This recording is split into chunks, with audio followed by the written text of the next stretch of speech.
Inakuaje ndugu yangu? Kufiti manzi inakuaje? Niko poa. Okay. Good to see you after maandamano moment.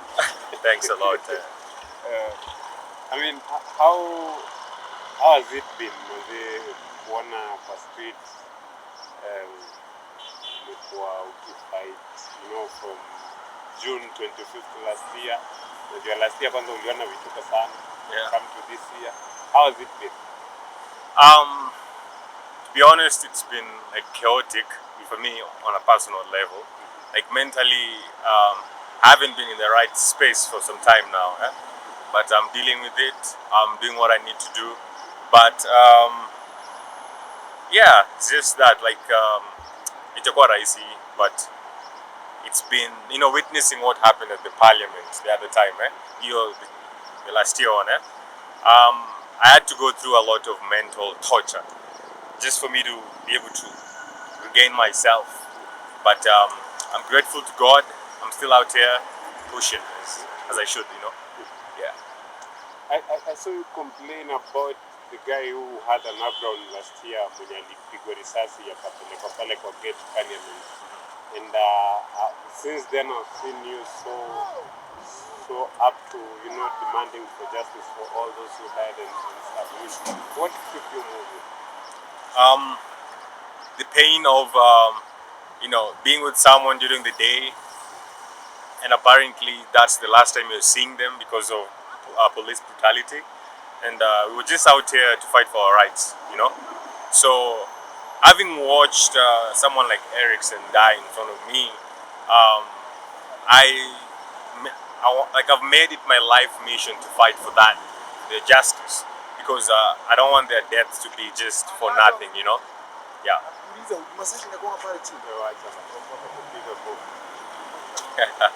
Yeah. So pretty much it. It's I have to be out there to fight for them, because even on the inside, I can't allow myself to just stay at home. As I came out with these guys, they died, they're gone, they will never be forgotten. Yeah, that's why I came out, and I'm about to do more of that. Yeah. And of course, these previous, you know, demonstrations in Malaysia. Yeah. We also saw you now come back this year after, you know, the finance bill yenye of course walisema tena watapitisha, of course imepita.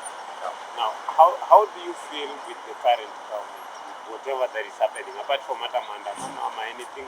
How do you feel you as a person? As a person, what I think is, the thing is, actually the first protest, the reason why I came out is was on the cancer part. You understand? So the cancer thing is, I lost a parent because of cancer, breast cancer. May she rest in peace, right? My mother. And one of the things that really affected that was finances, right? Now, I mean, I'm not that like a guy who reads a lot, but I can understand something when I read it. In the finance bill, I don't know, article something close 13B, I don't know.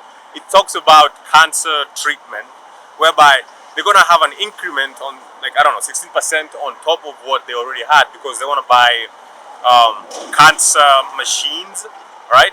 And if you think of it, who's gonna pay for the debt? It's the person who's gonna get that cancer, the person who's got the cancer already. So it means they're gonna have to pay more money.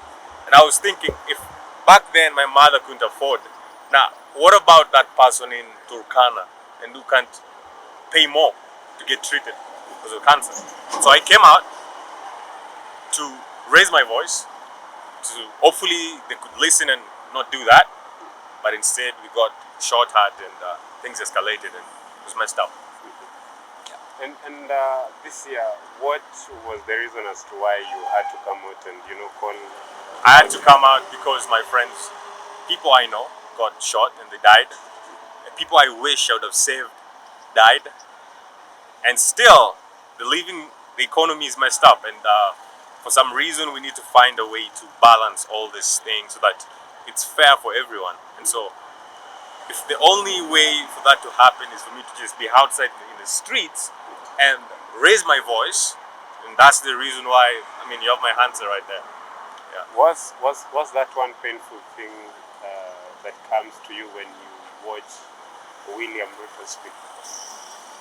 I think, I mean, it's almost like when I see him speak, I wish he could talk more about their fallen heroes and the ways to compensate their families, ways to make sure the economy is better, But the one thing, like the one painful thing I have within me until now is, I mean, they all talk like whatever happened is nothing, like they're brushing it off like it's not a big deal. And so that really hurts me a lot. Makes me come out a lot to raise my voice. And you had Murkomen say that if you play with the government and the police, of course, kupigwa risasi. Yeye anasema upigwe risasi. I mean, the way that I can answer that is, I'd rather die by the bullet, knowing I was fighting for what's right, than I stay home because I'm scared of catching a bullet. Then I live with that guilt for the rest of my life. And so I came out not to fight the police or anything, or we came out not to fight the police. As you can see clearly in the morning, we were just walking around with Omtata, and it was peaceful. And then out of nowhere, they just start throwing the tear gas. And then it makes everyone panic and run up and down. Then they make it look like we're the ones who are making this whole thing up. So, whatever the guy said, Murkomen said, well, would you die? Would you choose to die at home, just seated in your room, or in a battlefield? I want to be in the battlefield. So if this is it, let's get it done. Let's do it. And because young people are saying they're leaderless, they're what? What can you tell that person who still doesn't know what they're fighting for, who still doesn't know why they should come out to the streets to do something about whatever that is happening? Good question. What you're fighting for is a better tomorrow. You're not fighting for just now. You're fighting for the future. Alright? Some of these things you're fighting for, we might never even enjoy them. You get my point? It's probably people who might even enjoy them are people like our children. And so we are fighting for tomorrow. Right now is already messed up. Tomorrow, given a chance to make it better, why not? So come out, raise your voice, carry your water bottles, your masks, anything. Come protest like peaceful when you get a chance. When we need to do it, just do it. Don't shrink. And my best advice is, when you come out here, there's a high chance of, we've seen what the police are doing, right? So there's a high chance of us not going back home and all that sometimes. But it will be more beautiful if whatever we're doing, coming out of the streets, getting hit by the police, doing all that, and then eventually our kids get to enjoy that life, then we will be proud. So that's why you need to come out. It's not for you. For now we are messed up.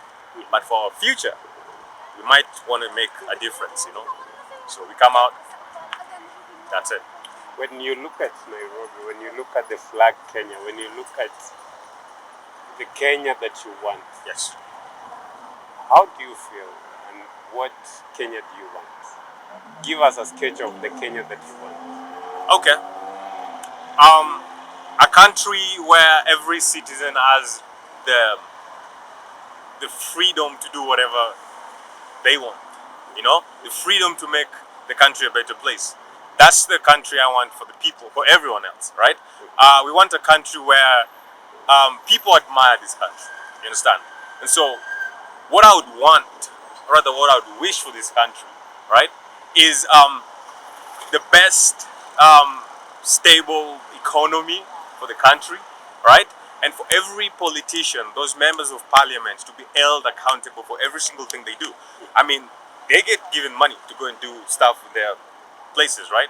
We need to have a system that controls it so that we don't lose money. That way we build an economy where it's so strong that it can't even collapse, But having these greedy guys around, it's messed up. It ruins the game, and that's why we come out. If you were in a shoe of the president, today people are giving you pressure to do something right. Yeah. That's one thing right. Either education, medical, or whatever that you feel that you can work on, what is that one thing that you will start with? I would listen, right? I would write down their requirements, what they need, right? And for me as a person, the most important part I would work on is healthcare, right? It's expensive, bro. I'm talking, my mom had to spend almost 10,000 shillings every 3 days to get treatment, and it's not this money we're gonna pick around. Just remember the guys in Turkana, they can't get medication because of money. So first thing I'm gonna do is medication, right? Number two, second, right? School system, right? We're gonna make education affordable for at least everyone. Okay? Number three, fire all the thieves. Guys who are stealing. That's it. Wow. Yeah. Maybe your final words to Kenyans and also those people who are watching you, and also to the government. What can you tell them? For the people watching me, I would say, I know you guys sometimes, I mean, you were there during the other protest. Right? The thing is, when you come outside here, do not be afraid to die. Especially if you're fighting for what's right. Right? Be afraid to die if you're a thief or you're stealing people's property. But if you're fighting for what's right, do not be afraid. Come out, raise your voice. Trust me, when you go to your room and sit down, you feel so proud of yourself. So never shrink. Don't lower your voice. Come out. Do it. If you die in the process of fighting for what's right, then you will be remembered for the rest of it. For the rest of this whole thing. That's the most important thing. And the most important thing in this life is making this world a better place. Not just for me, not just for some other guy, for everyone else. You know? So that is what I can say. And to the government? To the government, we are not tired. We have all the energy we have in us. And if we have to fight for it, I don't see why not. We'll come out in numbers and we will show you that this, you know, this is who we are. This is who we are, bro. You know, we've seen it all. We've been abducted. We've seen people being abducted. We've seen them do things even in broad daylight. So why would I be scared? It's already gonna happen for some reason, right? Yeah. So I'll come out. You guys come out, and let's stand for what's right. You know. Yeah. Very well. And I mean, one thing you need to understand in this life, do not be afraid to be in the battlefield. Forget about the crown. It's just some fancy thing. Oh, I'm the president now. The most important thing is to be in the battlefield, because that's where all the things are. The truth. You will learn, you will meet people, and you will understand how the system works. And you will understand what you need to do to fix it if you're outside here. Because you'll meet people with brains, you'll meet lawyers here in the streets every day. When you come for the protests, when you come and meet and network, and you will learn that we are actually cooked as a country. And it's actually right coming out and standing for ourselves. And saying, no, this is not what we want this. Yes. Thank you so much. You're welcome.